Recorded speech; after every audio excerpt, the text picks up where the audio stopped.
Hey y'all, I'm Tess. I'm coming to you from Clay County Historical and Arts Council today. We're visiting Rob Withrow in his Smoking in the Mountains Pottery shop. He's going to do a little throwing clay for us. How you doing today, Rob? Oh, I'm doing great. Thanks for coming by. Rob, while you're doing this mug for us, I wonder if you can tell us, like, how long have you been in this area in Hayesville? I lived in Hayesville for a year. A lady bought a deck, and the house came with it. And it was a beautiful view. Nancy Lawrence. Nice. And that was in '95 I moved here. I was a commercial fisherman in Daytona and got off the fishing boats and trying to find something to do with my hands. And a guy I was waterproofing with, he said, well, come up to Murphy and build spec houses with me. So I come up here on a Christmas and looked around, and I'm thinking I'm moving up here. So back in the day, you had to move here from Florida. And so I came up from Port Orange area, Daytona, and didn't even know about the folk school.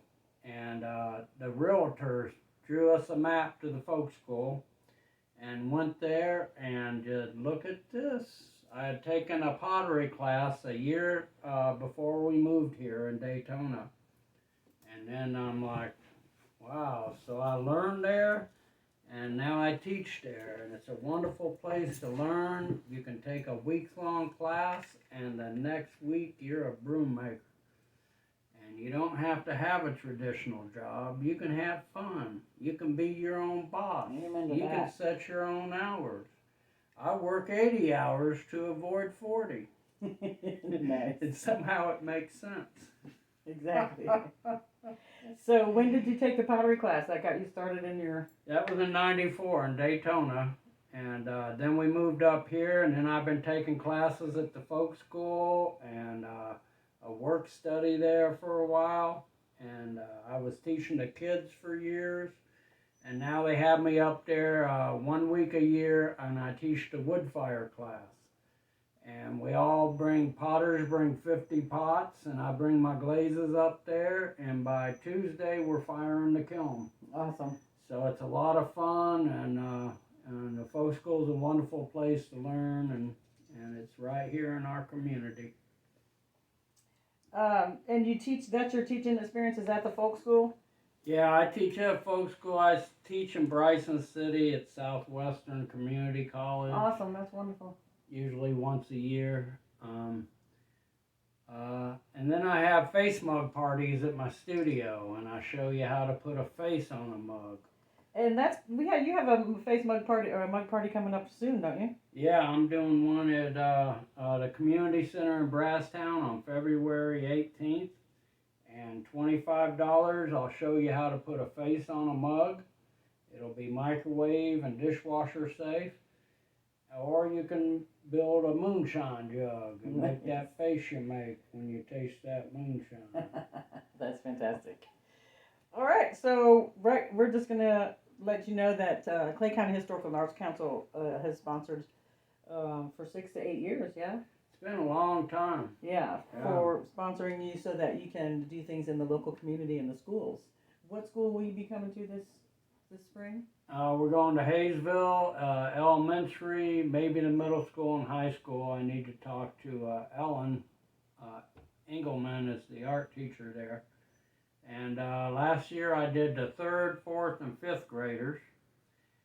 And that was fun. It's always fun with kids. Right. They don't even think. Out of the mouths of babes. Right Yep. That's fantastic. Yep. All right. Well, we're going to show you his current project and let you see Rob in action a little bit. And let me get out of this view and maybe zoom in on his mug First work. thing you gotta do is center the lump of clay, and that means pushing it this way and pushing down at the same time, here and here. And you tighten your abs and you focus your energy, and it's like doing isometrics all day long. It tightens your core. It's very healthy. I stand in turn. Most potters sit. It's hard to get a sitting potter to stand, but you watch them turn for a few hours. They get up and they have to walk all humped over. That's because they're doing damage to their back. I stand up, I walk away, I just walk away. I'm leaning up against the wall, so that gives me a lot of strength. So pottery is just a lot of repetition. It's the same thing over and over and over. And I tell people, if you like painting houses, you'll probably like pottery, because everything I make, it's the same motions. So I sit here, listen to music, and I make mugs.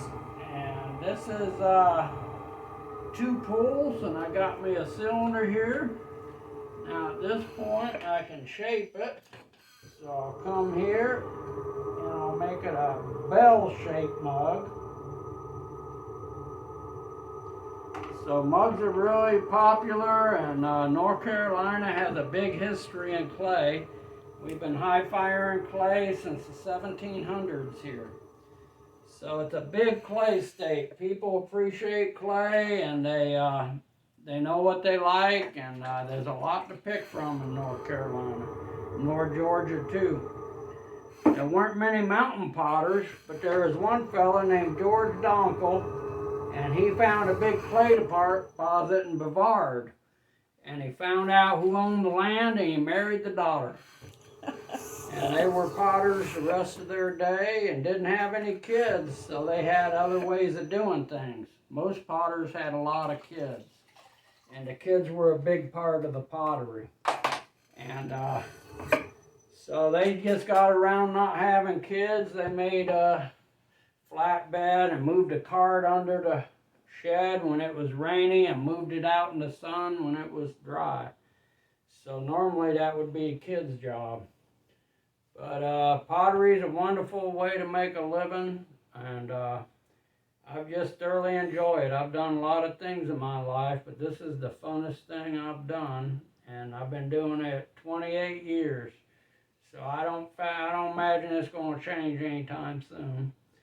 So yeah, I'd love to see y'all come out. I'll come out for one person. I'll make a face mug when I teach someone, and I'm always needing more of them. Nice. That's wonderful. All right. Well, we're going to step next door into your showroom so I can get some more things on video. This is my wood fire kiln. We've had 750 pots in there before. We put shelves and stack them up, and then we brick up the door.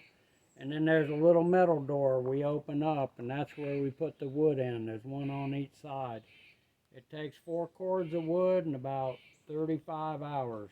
We have flame 10 feet out the chimney, and usually 4 to 6 other potters come and help share the space and help us get it fired. Alright, so this is my little showroom here at my pottery, and I sell a lot of mugs, and mugs are kind of my thing, and I have people buy 100 mugs at a time. So I have mostly mugs here, but a lot of times I'll have fermentation crocks and casseroles and bowls. Here's a mixing bowl, and you can batter bowl, some people call them. And my girlfriend does these treasure pots. And so these are the face mugs I make. And I'll show you how to make a mug. I got broken plates for teeth. You can put teeth in them. And so they're real popular, real fun, and pottery's just a hoot. It's just a really fun thing to do. It wouldn't make sense to do it just for the money. Right. But if you love it, it kind of makes sense. Is it an expensive startup? Yeah, you gotta have a wheel and then a kiln, so. Sure. But once you have it, you don't have to buy it again. They usually last you a lifetime. And so it's not real, it's a little prohibitive in the beginning, but then I would just buy something every year. I'd buy something like a new kiln or a wheel. And so eventually you end up with plenty of stuff, and then it's just a matter of sitting there making it. You have to be a self-starter, because nobody comes and knocks on my door and says, you gotta go to work, Rob. Yeah. So you gotta kind of be a self-starter. You Still gotta clock in every day, yeah. Yep. You gotta get out here, you gotta make the pots. you're usually all alone. So when I'm at a show, I get grief about walking around. But I've been sitting by myself all this time. And they don't like you walking around, but I can't help myself. Well, I really want to thank you, Rob, for having me today and being on our artist spotlight for Clay County Historical and Arts Council. Our website is www.clayhistoryartsnc.org. I'd Please like come to by thank and visit Reba it. too, personally. She's been a big, wonderful person that facilitate art in this community. She is amazing, is she not? And I'm very thankful to what she's done. Well, she will definitely be seeing this interview, Rob. So I thank you again, and we're gonna go out with a little zoom in on some of these mugs.